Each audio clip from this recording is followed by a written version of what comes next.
Evening all my dear students and my followers. कल हम लोग ब्रायोफाइटा में मार्केंसिया जेनरा फिनिश कर गए थे। इसके बाद जो मेरा अगला जो एनईपी के हिसाब से जो बीएससी पार्ट 1 सेकेंड सेमेस्टर में जो ब्रायोफाइटा में जो अगला जेनरा है उसका नाम है आपका एंथोसिरोस। ठीक है, तो आज मैं इसको स्टार्ट कर रहा हूं। आज इस जेनरे का पहला आपका जो कंटेंट है वो आज के जो मैं अपने लेक्चर में सबसे पहले इसको सिस्टमेटिक पोजीशन डालूंगा।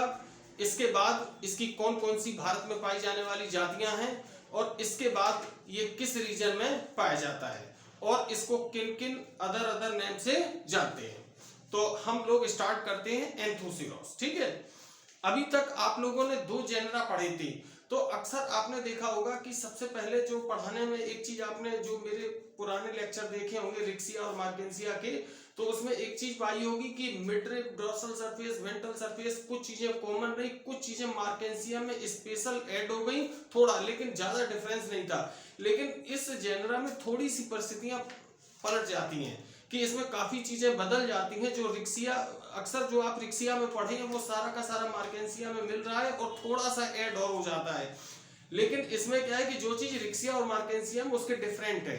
तो देखिएगा काफी अच्छा टॉपिक है और जब एनईपी सिलेबस में कुल 4 जेनरा है तो नेचुरल सी बात है कि सवाल बनना ही बनना है। ठीक है, अब देखिए जरा बच्चों, सबसे पहले हम बात करते हैं एंथोसिरोस की। तो कभी कभी हमारे जो बच्चे, हमारे कुछ ऐसे बच्चे हैं जो मेरे जो वीडियो को देखते हैं, कॉम्पिटिटिव बच्चे भी देखते हैं जब भी उनका, तो उनके लिए सबसे पहला क्वेश्चन की स्टार्टिंग यहीं से हो जाती है कि which one bryophytes are known as horn birds.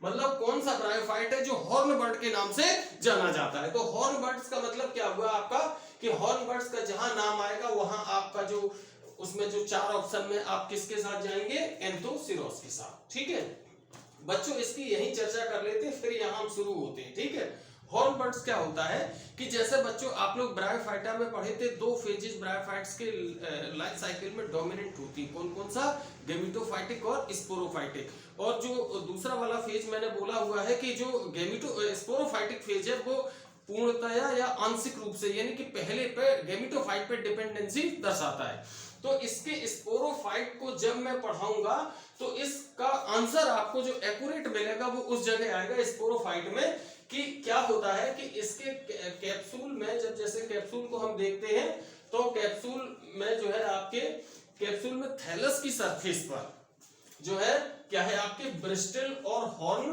पाए जाते हैं। ब्रिस्टल को हम हिंदी में कहते हैं सूक और हॉर्न को कहते हैं सींग। ठीक है, तो इस कारण मतलब किस कारण नाम ये हॉर्न बर्ड पड़ा कि थैलस की सरफेस पर ब्रिस्टल और हॉर्न पाए जाते हैं, इसके कारण इसका नाम क्या पड़ा आपका, हॉर्न बर्ड्स। और एक सवाल बनता है कि ब्रिस्टल और हॉर्न, ठीक है, तो हॉर्न बर्ड्स कहां पाए जाते हैं आपके थैलस की सरफेस पर। ठीक है, तो अब ये क्वेश्चन का आप लोग समझ गए। जो कॉम्पिटिटिव बच्चे हैं हॉर्न बर्ड्स के नाम से, या कभी कभी मान लीजिए बीएससी में भी सवाल आ जाता है कि हॉर्न बर्ड्स की संरचना या कुछ भी कर दें, तो आप लोगों को कतई कंफ्यूज नहीं होना है, सीधे सीधे किसके साथ जाना है, आपके एंथोसिरोस के। ठीक है, सबसे पहली चीज हम लोग सिस्टमेटिक पोजीशन पढ़ते हैं तो 3 चीजें मोस्ट प्रोबेबली स्टडी करते हैं। क्या क्या, आपके क्लास, ऑर्डर और फैमिली।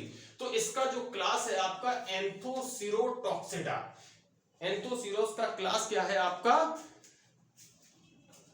एंथोसिरोटॉक्सिडा, और इसका ऑर्डर है एंथोसिरोटेलीज और फैमिली है आपके एंथोसिरोटेसी और जीनस क्या है आपका एंथोसिरोस। ये रही इसकी सिस्टमेटिक पोजीशन। एक बार रिव्यू देते हैं, क्लास एंथोसिरोटॉक्सिडा, ऑर्डर एंथोसिरोटेलीज और फैमिली एंथोसिरोटेसी और जीनस एंथोसिरोस। ठीक है, अब देखिए जरा, इसकी लगभग जो है आपके 200 स्पीसीज है। ठीक है, इसको हम और कह सकते हैं वर्ल्ड वाइड, जो दुनिया समस्त भारत के जो विश्व के समस्त भागों में समान रूप से वितरित है। वर्ल्ड वाइड शब्द से मेरा काम चल जाएगा। इसके बाद जो कहां पाई जाती है आपके टेम्परेट एंड ट्रॉपिकल रीजन में। ठीक है, और हमारे भारत में ये जो जातियां मिल रही हैं लगभग इनकी संख्या कितनी आपकी 25 है और जो हिल्स एरिया में डिस्ट्रीब्यूटेड है। ठीक है, और इसके बाद हम लोग एक हेडिंग बना लेंगे, some important Indian species of Anthoceros.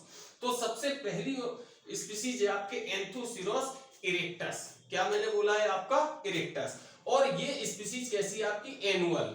जैसे आपने देखा होगा आकार प्रकार के आधार पर हम लोग प्लांट्स का क्लासिफिकेशन करते हैं, क्या नाम, तो हर ट्री, तो उसमें क्या है आपका कि इसमें क्या नाम, जैसे कुछ पौधे एनुअल होते हैं, बाइनियल, जिनकी लाइफ साइकिल 1 से 1 वर्ष, और ये एनुअल 1 वर्षीय, और इसको पेरिनियल को कहते हैं आपके बहुवर्षीय। तो दूसरी स्पीसीज मैंने बोली आपको एंथोसिरोस हिमालयेंसिस, ये कैसी स्पीसीज है आपके?